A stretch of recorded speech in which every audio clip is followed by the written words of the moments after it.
It has been 15 years since I have walked into this building. And honestly, it's been 15 years because it's kind of a painful place to be. I've driven past it many times over the last decade and a half. I've looked at it from the street and haven't walked in since 2006.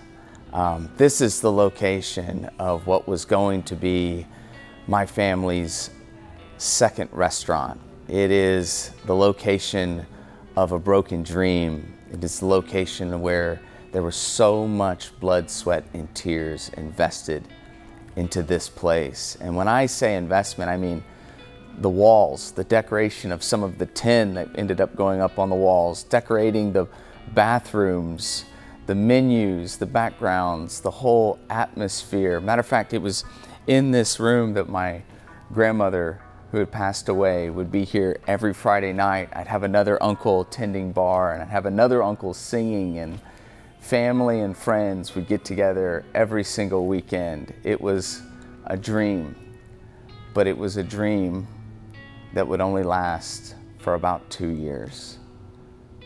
And it was at about the 2-year mark that this restaurant, our family's restaurant, would close. It was a dark, dark night.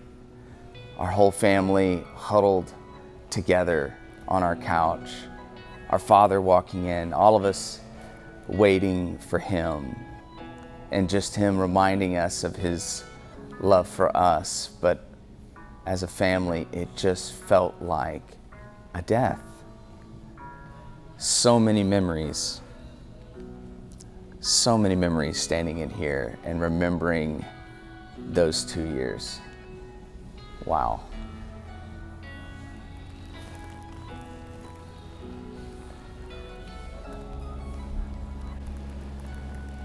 The crazy thing about this story is almost the exact same time that this restaurant would close, my ministry as a youth minister would begin. We found ourselves with all of this extra food for a restaurant that was going to close. So we decided to have our very first youth gathering, youth and parents alike, into the restaurant. And what we decided to do is cook every last thing that we had. We cooked all of it. And in a way, it was a beautiful moment because it was me and my brother and my dad cooking one more time together in this place. And so what we did is we fed everyone, everyone who walked in that was a part of my ministry. And it was basically the beginning of my youth ministry. It was a celebration, if you will. And after everyone had eaten, everyone had had their fill, I stood up on this bar and I announced to my youth group and to all of these people that were gathered that what they were eating was food prepared for them from a restaurant that had just closed. It was the beginning of one thing, and it was the death of another. It was the close of one chapter, and yet it was the beginning of something new.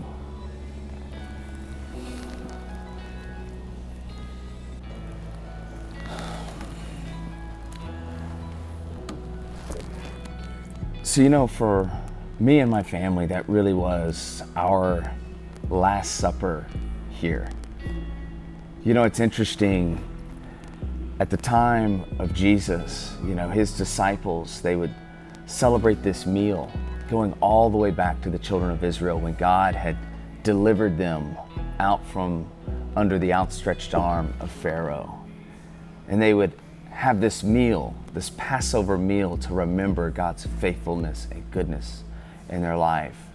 And throughout the course of this meal, they would remember his promises to pull them out of slavery as God had faithfully done, to give them a new heart and a new mind, to see the world differently, no longer as a slave, but someone who was free, no longer someone who was less than a second-class citizen, but now as someone who was heir to a king, a new heart and a new mind.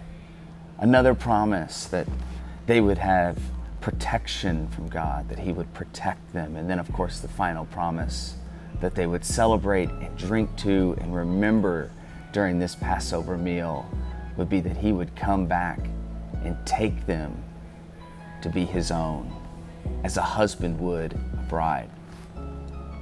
So when Jesus, the night when he was betrayed, otherwise we think of as the Last Supper, they're celebrating this meal. They're remembering these promises, this incredible action by God. And Jesus does something so profound. He interprets this meal into himself, a profound shift and change. You know, I have to think that this was, in a way, the death of a dream for God. There was this design that people would live together in harmony, that we would have this perfect existence with God, and that had been mired and destroyed by our own sin almost from the very beginning of time. And so now it would take Jesus interpreting this meal into himself and giving it all away. I have to believe, and to some degree, just as we had this sense of sorrow and sadness that night in this restaurant, mixed with joy and happiness and celebration, there must have been this odd collision, as only Jesus understood the true depth of what was happening, the true depth of what was going to happen, and the real meaning behind all of it.